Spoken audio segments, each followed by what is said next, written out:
मैं अब जिनको बुला रहा हूं वो अपनी गजलें, अपने गीत आप तक पहुंचाएंगी। देखिए, हिंदुस्तान की मिट्टी में एक खुशबू है और यहां एक कायदा है, आपने सदा देखा होगा। ललित जी सब ठीक है, अब क्या रह गया? स्पॉन्सर आ गए, पेमेंट बढ़ गया, लोग आ गए, और क्या चाहिए आप? देखिए, आयोजक के चेहरे पे कार्यक्रम सफल हो रहा हो तो ऐसी मुस्कान होती है जैसे मतलब लड़की के ब्याह में सब कुछ ठीक ठाक चल रहा है, सारे फूफा प्रसन्न है, मामा टाइम पे आ गया, सारा तो बड़े बड़े आदमी है। दोस्तों, ये हिंदुस्तान है, यहां आदमी जब इकोनॉमिक्स की बात करता है तो अंग्रेजी में बात करता है, इन्फ्लेशन बोलता है, डेफिसिट बोलता है, बजट बोलता है, जीडीपी बोलता है। जब सियासत की बात करता है तो हिंदी में बात करता है, किसको कितनी वोट पड़ेंगी, किधर मत प्रतिशत चला जाएगा। लेकिन जब मोहब्बत की बात करता है तो उर्दू में बात करता है, वो खत भी उर्दू में लिखता है, बात भी उर्दू में करता है। ये उर्दू जबान की खूबसूरती है। और मुमताज का सबसे जो बड़ा जौहर है वो ये है कि वो जितनी उर्दू के मुशायरे में मशहूर है, दुबई से लेकर शारजाह तक हर जगह, उतनी हिंदी कवि सम्मेलनों में बहुत अच्छी तरह से बुलाई जाती हैं। मैं हिंदी का विद्यार्थी हूं, इतने साल मैंने हिंदी पढ़ाई है, लेकिन मुझे स्वीकार करने में कोई हर्ज नहीं है कि जो फन गजल के पास है वो हिंदी के किसी छंद के पास इन दिनों नहीं है। दोहे में कभी वो बात होती थी कि जिसमें एक पंक्ति में 7-7 बातें लिख दी जाती थीं। रहीम कहते हैं कि खैर खून खांसी खुशी बैर प्रीत मदपान।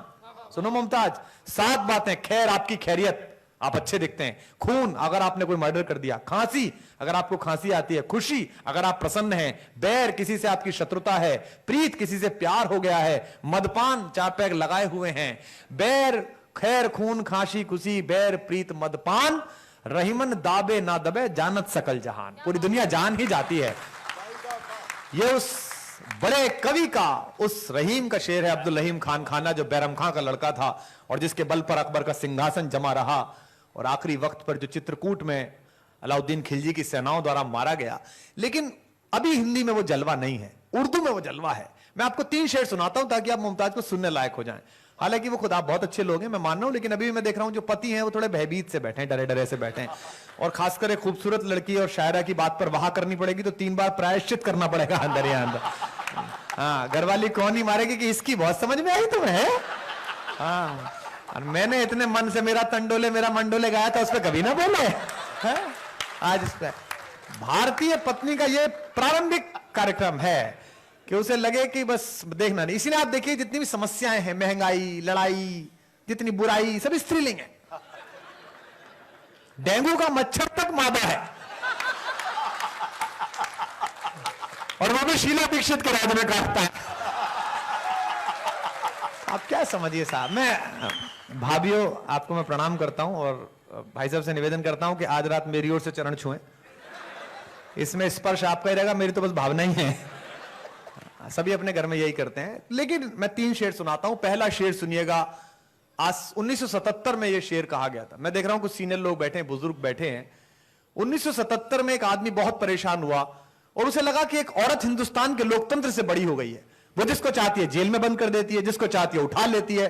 जॉर्ज फर्नांडिस, अटल बिहारी वाजपेयी, लॉरेंस फर्नांडिस, मधु लिमये, मधु दंडवते, लाल कृष्ण अडवाणी, सभी लोग जेल में बंद किए गए, लोगों को सड़क पर मारा गया, जयप्रकाश पर लाठी पड़ी पटना में। तो भोपाल के एक शायर जो बिजनौर के रहने वाले थे, वहां नौकरी करते थे, दुष्यंत कुमार त्यागी, उन्होंने एक शेर कहा कि एक गुड़िया की कई कठपुतलियों में जान है। दुष्यंत चले गए दुनिया से ये सोच के कि आज मैंने ये शेर कहा, अब ये मर जाएगा, इंदिरा गांधी हार गई, बात खत्म हो गई। लेकिन जब मैं देखता हूं कि दिल्ली में जब कभी एक बड़ी पार्टी के नेता कहते हैं कि जैसा कहेंगी वैसा कर लेंगे, कोई दिक्कत ही नहीं है, तो मुझे लगता है दुष्यंत दोबारा जिंदा हो गया। जिनको समझ आ जाए वो बताइएगा कि एक गुड़िया की कई कठपुतलियों में जान है, एक गुड़िया की कई कठपुतलियों में जान है। आज शायर ये तमाशा देखकर हैरान है, आज शायर ये तमाशा देखकर हैरान है। और शायद यही हिंदुस्तान पिछले 35 साल में नेताओं ने बनाया, इस राजनीति ने बनाया। आपकी तालियां उठेंगी कि एक गुड़िया की कई कठपुतलियों में जान है। आज शायर ये तमाशा देखकर हैरान है। और कल नुमाइश में मिला था चीथड़े पहने हुए, मैंने पूछा नाम तो बोला कि हिंदुस्तान है। मैंने पूछा नाम तो बोला कि हिंदुस्तान है। तो ये दूसरा मैं आपको शेर सुनाता हूं, मोहब्बत का शेर सुनाता हूं और इसी बेचारगी का शेर सुनाता हूं। सुनिएगा कि और आपको पहुंचेगा कि मुझको ये मैं खासतौर से मुमताज नसीम की जात को समर्पित करता हूं, उस आधी दुनिया की नुमाइंदगी करने वाली औरत को समर्पित करता हूं। और ये एक ऐसी शायरा ने कहा, शायद उससे बेहतर कोई दुनिया में ना कह पाएगा, जिस तरह से उसने कहा कि मैं ये भी चाहती हूं तेरा घर बसा रहे। दूसरी औरत का शेर सुनिएगा आप, मैं ये भी चाहती हूं तेरा घर बसा रहे। मुझे माफ करेंगे, आप लोग तो बहुत बड़े एंटरप्रेन्योर्स हैं, कुछ लोग अपवाद हो सकते हैं, लेकिन दिल्ली और एनसीआर में जिसकी भी 1 करोड़ रुपए महीने की आमदनी है किसी भी तरीके से, उसकी कार में 2 चीज जरूर है, एक मास्टर और एक मिस्ट्रेस। एक तो आगे वाली जगह पे एक मास्टर का फोटो रखा रहता है, ये हमारे गुरुजी हैं, और कोने में जाके फोन से बात करता है तो ये पता चलता है नोएडा वाली मिस्ट्रेस का नंबर है जिससे बात हो रही है। कि मैं ये भी चाहती हूं तेरा घर बसा रहे, और ये भी चाहती हूं कि तू अपने घर न जाए, आजा की वहशतों का तलातुम उतर न जाए। मैं ये भी चाहती हूं तेरा घर बसा रहे। मैं उसी गजल के कबीले से, उसी खानदान से जहां 2 पंक्तियों में अपनी बात कही जाती है। मुमताज नसीम से अनुरोध करता हूं कि वे अपनी 1-2 बेहतरीन गजल आप तक पहुंचाएं, थोड़ी संजीदगी आपने महसूस कराएं अपनी तालियों से कि आप सचमुच गजल सुनने के लिए तैयार हैं। एक बार जोरदार तालियां।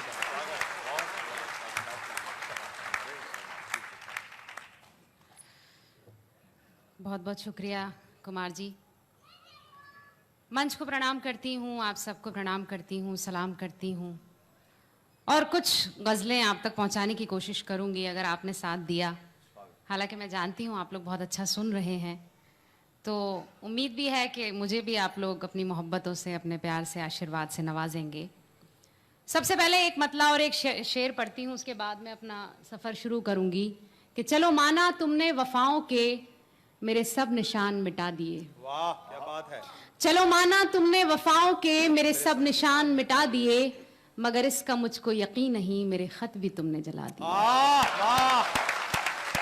जिंदाबाद। चलो माना तुमने वफाओं के मेरे सब निशान मिटा दिए, मगर इसका मुझको यकीन नहीं मेरे खत भी तुमने जला दिए। और ख़ास तौर पर ये शेर हाजिर है कि शब ज़िंदगी के अंधेरों में जो भटक रहे हो तो क्या करूं। शब ज़िंदगी के अंधेरों में जो भटक रहे हो तो क्या करूं। जो चिराग मैंने जलाए थे वो चिराग तुमने बुझा दिए। जो चिराग मैंने जलाए थे वो चिराग तुमने बुझा दिए। और एक ये मतला और पढ़ती हूं कि तुझे इसकी कोई खबर नहीं, ये मेरे सुकून की बात है। तुझे इसकी कोई खबर नहीं, ये मेरे सुकून की बात है। मेरी जिंदगी का सवाल है, तेरे एक फोन की बात है। बहुत अच्छे, बहुत अच्छे। जिंदगी का सवाल है, बहुत अच्छे। तेरे एक फोन की बात है। मेरी जिंदगी मुमताज का सवाल है, तेरे एक फोन की बात है। और एक मतलब बदल लेती हो नारायण साईं की तरह तुम। देखिए मैं आपके साथ पढ़ना कोई आसान काम तो नहीं है, तो बहुत तैयारी करनी पड़ी है, लेकिन वो तैयारी मेरी सब ढेर हो गई। आपने इतने अच्छे अच्छे शेरों के साथ मुझे बुलाया है, तो थोड़ा सा समा बनाना पड़ेगा अपने हिसाब से, और उसके बाद मैं जिस तरह की शायरी मैं पढ़ती हूँ मैं आप तक पहुँचाऊँगी। बहुत खूबसूरती के साथ आपने मुझे यहाँ पेश किया। मैं हाजिर करना चाहती हूँ ये मतला और ये शेर भी, उसके बाद में तरन्नुम से कुछ अपनी पहचान के अशार आप तक पहुँचाऊँगी। एक मतला और एक शेर और, कि मैं ये सोचती हूँ कि इश्क में मैंने खोया क्या मुझे क्या मिला। कुमार जी खास तौर पर सुनिएगा। मैं ये सोचती हूँ कि इश्क में मैंने खोया क्या मुझे क्या मिला। न फजा मिली, न बका मिली, न सनम मिला, न खुदा मिला। वाह वाह वाह वाह, क्या तगज़ुल है। वाह वाह वाह, क्या लगा। मैं ये सोचती हूँ कि इश्क में मैंने खोया क्या मुझे क्या मिला। न फजा मिली, न बका मिली, न सनम मिला, न खुदा मिला। और एक ये भी शेर इसमें, ये बड़ी अजीब सी बात है मेरी जीत है कि ये मात है। ये बड़ी अजीब सी बात है मेरी जीत है कि ये मात है। मेरी राजदार सहेली से मुझे तेरे घर का पता मिला। जिंदाबाद जिंदाबाद, वाह क्या बात तो है। ये कुछ अशार मैंने आप तक पहुंचाए, थोड़ा सा माहौल बन गया है। अब मैं चाहती हूँ कि चंद अशार आपको तरन्नुम के जरिए भी पहुंचाए जाएं। संकोच न करें, इनके पास कोई ऑप्शन भी नहीं बचाया है। और आपको देखने के बाद तो स्थिति ये हो गई कि जिसको देखो वो मीत हो जाए, कोई दर्शन पुनीत हो जाए। तुमको लय छंद की जरूरत क्या, जो भी गा दो वो गीत हो जाए। देखो कितने खुश हैं, आप पूरे मन से सुनाओ मुमताज। हाजिर करती हूँ यहाँ से। अब यहाँ से बात शुरू की है आपने, तो मैं 4 मिसरे हाजिर करूंगी, उसके बाद में फिर अपनी बात और आप तक पहुंचाऊंगी। इतनी बार प्लेसमेंट नहीं बदला इन्होंने कभी फोटो खींचते में, पूरे एकदम फोटोग्राफर क्या हिरन हो गए ये। चलिए आइए। मैंने माना तू आशिक मेरा हो गया, मैंने माना तू आशिक मेरा हो गया सारी दुनिया की नजरों से तू खो गया, सारी दुनिया की नजरों से तू खो गया। तूने क्यों आज तक मुझे से कुछ ना कहा, तूने क्यों आज तक मुझे से कुछ ना कहा। अब कहा जब कि मेरा निकाह हो गया, अब कहा जब कि मेरा निकाह हो गया, अब कहा जब कि मेरा निकाह हो गया। और 4 मिसरे और पढ़ती हूँ। घर से निकली तो थी मैंने सोचा न था, घर से निकली तो थी मैंने सोचा न था, इतनी मुश्किल मुलाकात हो जाएगी, इतनी मुश्किल मुलाकात हो जाएगी।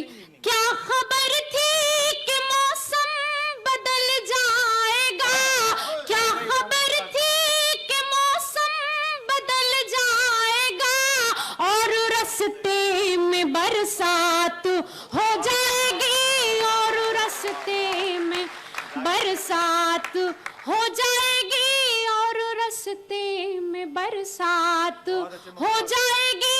और ये 4 मिसरे भी इस सिलसिले के पढ़ती हूँ। उसके बाद में एक गजल से आप लोगों को एक गजल तक पहुंचाऊंगी।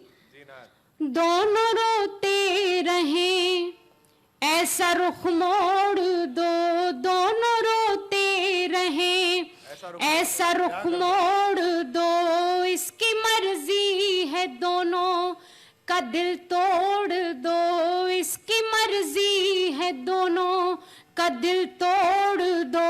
ये जमाना तो बस चाहता है यही, ये जमाना तो बस चाहता है यही, मैं तुम्हें छोड़ दूं तुम मुझे छोड़ दो, मैं तुम्हें छोड़ दूं तुम मुझे छोड़ दो, मैं तुम्हें छोड़ दूं तुम मुझे छोड़ दो।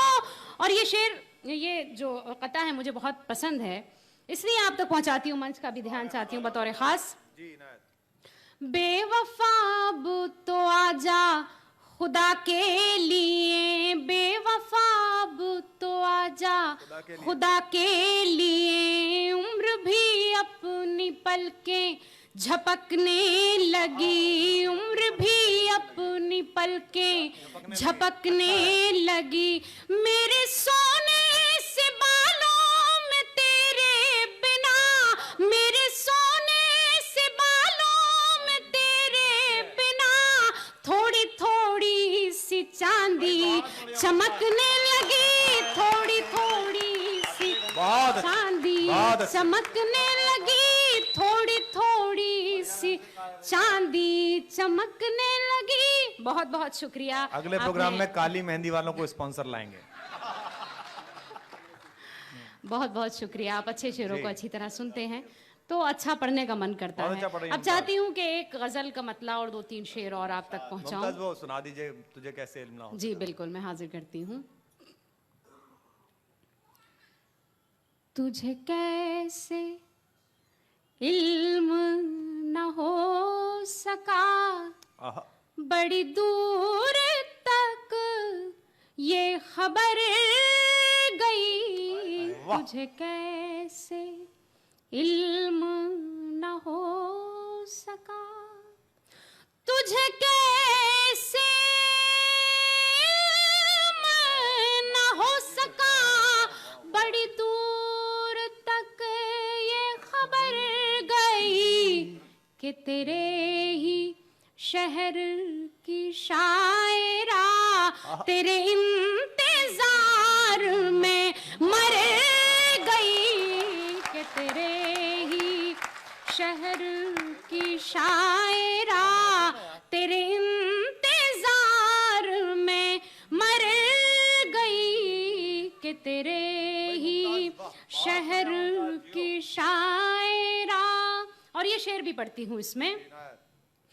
कोई बात थी, कोई था सबब जो मैं वादा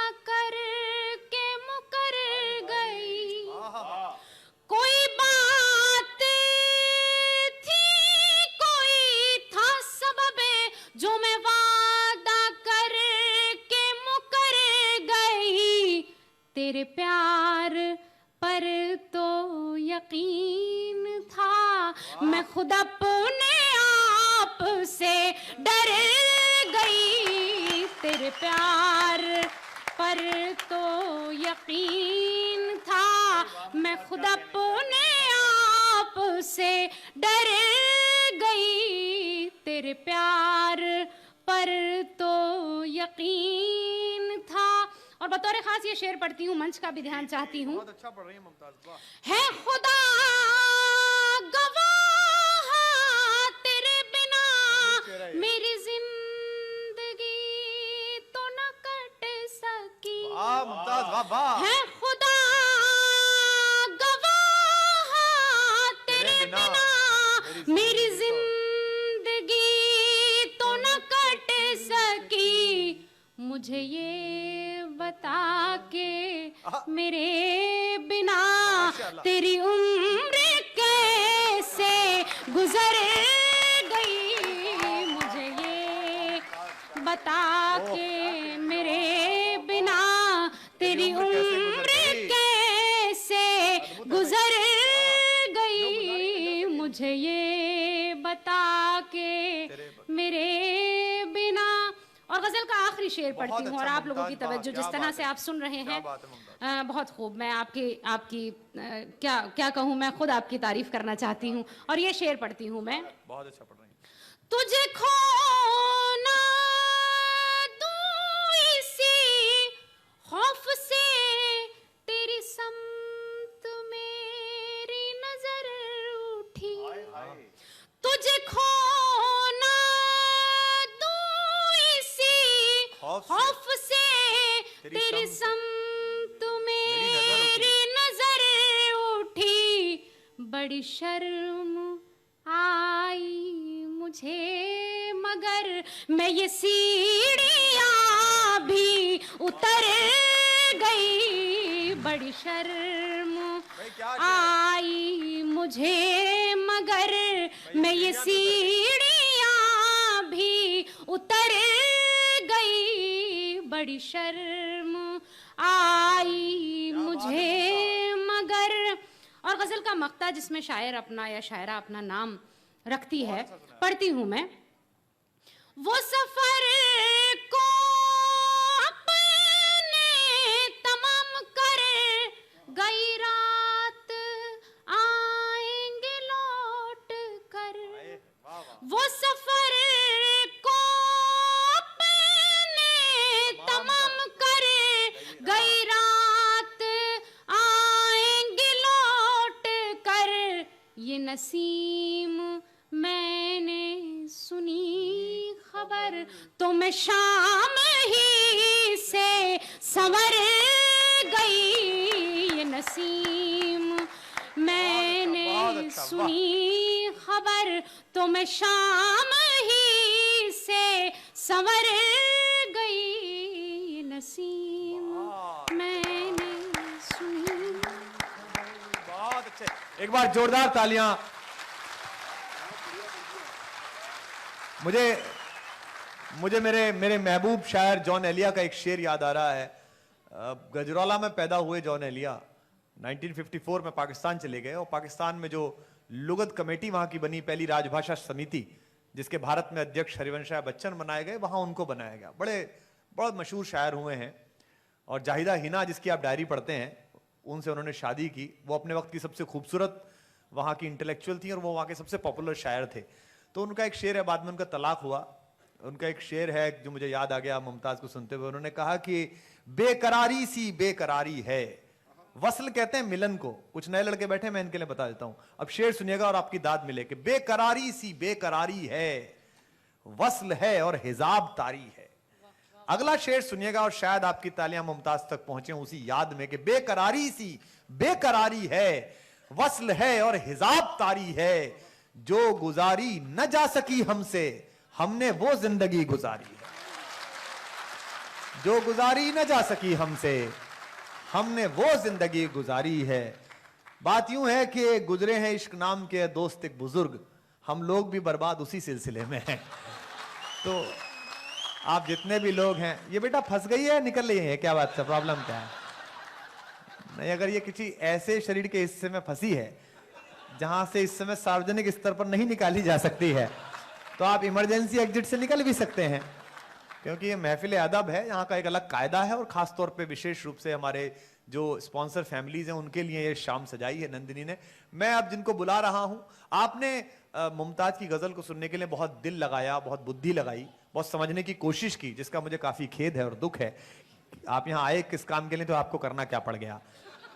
अब मैं आपको एक ऐसे कवि से मिलवाता हूं जिसे सुनने में आपको बिल्कुल बुद्धि नहीं लगानी, क्योंकि उसने लिखते में नहीं लगाई, तो आप सुनने में क्यों लगाना चाहते हैं। एक नेताजी नए नए भाषण देने के लिए गए, तो उन्होंने किसी ऐसे ही साहित्यकार से कहा, बोले साहब वो मेरा सम्मान करेंगे तो मैं क्या भाषण दूं। बोले जी भाषण तो दे नहीं पाऊंगा। बोले एक लाइन बोल देना कि आप सब लोगों ने जो मेरा सम्मान किया है इसके प्रति मैं आप सबका बड़ा आभारी हूं। और वो सम्मान और आभार दो ही शब्द बोल गए, उन्हें याद ही नहीं रहे कि बोलना क्या है। तो माइक पे बोले कि आप सबने जो मेरा ये किया है इसके लिए मैं आपका बड़ा वो हूं। तो इसी में समझा जाए।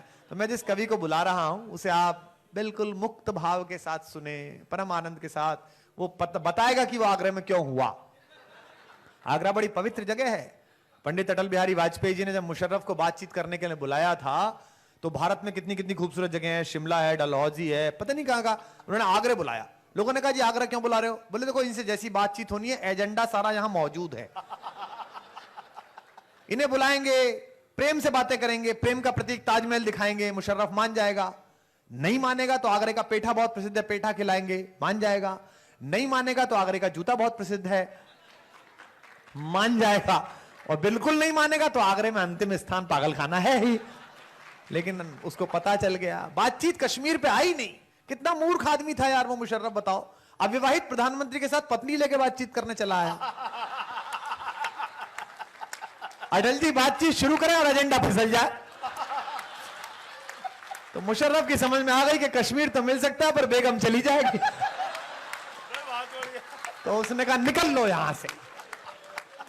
क्या अद्भुत चमत्कारी पंडित अटल बिहारी वाजपेयी का मैं हार्डकोर फैन हूं साहब। भारत माता 1000 साल तपस्या करती है, तब इंदिरा जैसी बेटी और अटल जी जैसा बेटा मिलता है इस देश को। सब हम उन्हें याद करते हैं, उनके उत्तम स्वास्थ्य की कामना करते हैं।